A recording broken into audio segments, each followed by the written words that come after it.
Y a las 10:35 de la mañana saludamos al señor Alejandro Castañeda, presidente de la Asociación Nacional de Empresas Generadoras, el sector térmico del país. Señor Alejandro, bienvenido a W Radio, y lo hemos llamado para que nos cuente cómo se dio ese proceso donde se logró conseguir el gas, pues para evitar el racionamiento del que en algún momento se habló en el país, racionamiento de gas natural. Gracias por acompañarnos. Cristian, buenos días, saludos para todos. Pues mire, sí, efectivamente fue un trabajo que lograron pues las térmicas, particularmente Termobarranquilla y Termoflores. Recordar que pues este es un mantenimiento a una planta que es la única planta importante del país, de la cual hacen las tres térmicas más grandes, que son precisamente Termoflores, Termobarranquilla y Termocandelaria. Y pues obviamente desde hace ya más o menos un mes, y pues aporta ya el mantenimiento, comenzaron las gestiones a tocar puertas de industriales, a tocar puertas de otras térmicas, a buscar ese gas que requiere el sector eléctrico para que la región Caribe no se apague desde el lado de energía eléctrica. Entonces, esa tarea comenzó. Luego el Ministerio de Minas y Energía hace más o menos unos 10 días expidió una primera resolución a comentarios diciendo si el sector eléctrico y estas térmicas no consiguen entre 60 y 80 millones de pies cúbicos para generar energía eléctrica, que esos son más o menos en capacidad de energía eléctrica unos 450 a 650 megavatios, pues la región Caribe va a tener un racionamiento de energía, y para evitar eso necesitamos tener un racionamiento de gas que buscaba garantizar precisamente ese gas a estas térmicas en caso que no lo consiguieran. Entonces, antes de ayer que ya digamos se sabe y se conoce, una vez expedida la resolución, las térmicas anuncian cuánto consiguieron. Ellas pudieron conseguir más o menos entre 120 y 130 millones de pies cúbicos con tres fuentes. Uno, pues obviamente hablando con industriales para que los industriales también pararan, también tuvieran mantenimientos y poder que ellos les vendieran ese gas. Lo segundo, con dos plantas térmicas, las dos plantas térmicas de Celsia, Media Eléctrica y Tesorito, ellos vendieron más o menos unos 60, 65 millones de pies cúbicos de esa necesidad, de lo que se consiguió. Y lo último, sí, compromiso para que se pudiera guardar gas en los tubos, que eso se llama empaquetamiento. Eso fueron las tres acciones puntuales y por eso se consiguieron los 130 millones de pies cúbicos. Pues señor Alejandro, unas medidas muy afortunadas, pero entonces sí es importante dejar en claro que si ese gas no se logra conseguir, si las térmicas no hacen todas estas labores y medidas que usted nos explica, pues de alguna u otra forma sí se hubiera dado ese racionamiento que se publicó en una resolución del Ministerio de Minas y Energía.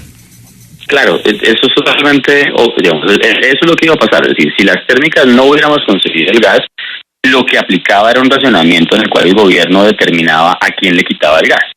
Y el primer sector al cual le iba a quitar el gas era el sector industrial. Aquí lo que hicieron las térmicas, como te digo, fue adelantarse al tema, hablar con los industriales y mirar que los industriales también, pues que hicieran mantenimientos, que sus plantas salieran a mantenimientos y que no se usaran, y comprarles ese gas, pero de forma voluntaria, no de forma obligada. Digamos que sí, aquí lo que hubo fue un gran acuerdo entre privados, entre empresas, con las cuales pues se logró conseguir el recurso, conseguir el gas, y con eso la región Caribe se apagara del lado eléctrico. Claro, lo que ha dicho el gobierno es que, pues, como no se conseguía ese gas para volverlo electricidad allá en el Caribe, se contempló ese racionamiento programado, dice el gobierno. La pregunta es, ¿por qué tanta dificultad para conseguir el gas? ¿Dónde lo consiguieron? Y si eso tiene un impacto en el bolsillo. Pues mira, la primera es, como decía, ¿dónde se consiguió? Siendo que otra gente no lo usara, ¿sí? Entonces, un ejemplo, no sé, yo me reúno con un industrial y le digo, mire, si usted sale a mantenimiento, yo le compro ese gas. Obviamente ahí se genera un lucro cesante. El industrial le dice, listo, yo le vendo mi gas, pero no se lo puedo vender al mismo precio que yo lo consigo, sino que le tengo que dar un poco más. Eso es lógico, eso es puro tema económico. Entonces, ¿por qué no se consigue tan fácil? Y fíjese que le voy a poner un ejemplo claro. En los últimos años este mantenimiento siempre se ha hecho. Esto es un mantenimiento rutinario que se hace como llevar un vehículo cada 10.000 kilómetros a chequearlo en el concesionario. Es exactamente lo mismo. El año pasado se hizo ese mantenimiento, el antepasado también. ¿Qué pasaba en los años anteriores? Que yo iba como térmico y le decía a los productores, oiga, le está sobrando gas, ¿tiene gas que me venda durante este periodo? Me dice, sí, claro, tengo gas. Entonces, esas necesidades no eran, digamos que, diciéndole a otros usuarios no consuma, sino de los mismos productores que tienen excedentes. Entonces, pues claro, esto sí está evidenciando una cosa, y es que desde el lado de gas estamos muy apretados, en cuanto a la capacidad de producción que tenemos para atender la oferta, que es lo mismo que ha venido diciendo pues también lo hemos venido nosotros desde hace un tiempo. Tenemos que seguir haciendo cosas para que desde el lado de los productores tengamos excedentes de gas. Director, pero esa garantía de gas que ustedes están dando ahora por el tema del mantenimiento, que usted nos dice, bueno, se hace regularmente, ¿se seguirá garantizando ese suministro de gas por parte de las térmicas o solo lo hacen por ser ahora, por la restricción, por los bajos niveles que hay, por el bajo suministro que hay de parte del gobierno? No, digamos que la coyuntura es la salida de la planta. La planta de importación es capaz de traer más o menos unos 450 millones de pies cúbicos al día. Y eso es lo que ha hecho que estas 3 térmicas pues tengan un suministro confiable en los últimos 8 años, desde que la planta está en operación.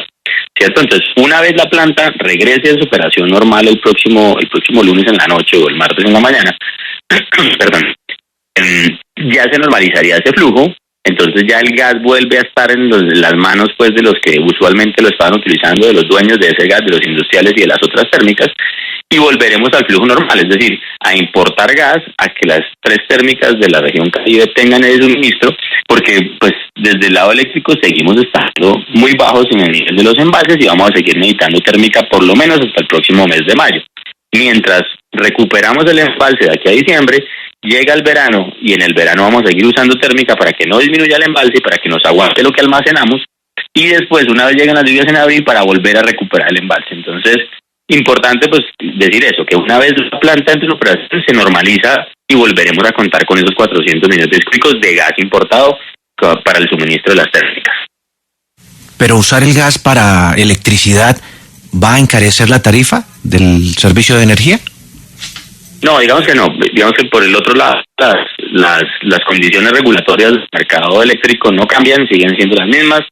Esta generación de energía se considera como una generación de restricciones, entonces solamente se asume, digamos, el costo del combustible y tiene como unos techos. No es un precio de vuelta el que va a cambiar, sino que se va a pagar esa energía generada durante estos días por el lado de restricciones, lo cual no genera un impacto a los usuarios de energía eléctrica. Presidente, como dice Julio, la idea no es generarle inconvenientes, pero sí hay una pregunta que falta por hacerle. Usted nos da esta buena noticia, en efecto pues la celebramos, pero quisiera decirles que acá el director de la UME, el señor Adrián Correa, dijo que esto se había logrado debido a que entre el gobierno y el sector privado se había dado una gran coordinación. ¿Esa gran coordinación fue así o simplemente de verdad esto fue una solución que dio el sector privado? No, digamos que el sector privado, pues obviamente se pone la camiseta, comienza a negociar, se dan los acuerdos. Donde el gobierno, digamos que ayudó a que esto funcionara. Entre la resolución inicial, la de hace 10 días, la que sale a comentarios, y la resolución de hace 2 días, ahí el gobierno entendió un punto, y obviamente ahí tendió la mano, y es que respetó esa resolución, todos los acuerdos comerciales que se hayan logrado bilateralmente. En un racionamiento programado de gas, eso no aplicaba. En el primero no aplicaba. Así era decir, como les mencioné anteriormente, si no consiguen el gas, entonces yo miro de dónde lo quito y eso lo administraba, digamos, centralizadamente el gobierno. En la segunda resolución, después de las sentadas en el gobierno y los privados, y entender que si se llegaban a acuerdos tenía que respetarse, el gobierno obviamente incentiva el tema y flexibiliza ese racionamiento diciendo, si ustedes se ponen de acuerdo y si consiguen gas, yo respeto esos contratos entre las partes privadas.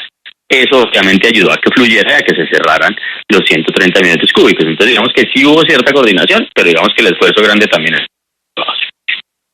Pues agradecemos a Alejandro Castañeda, presidente de la Asociación Nacional de Empresas Generadoras, por acompañarnos con esta explicación de cómo se consiguió el gas para evitar un racionamiento en Colombia.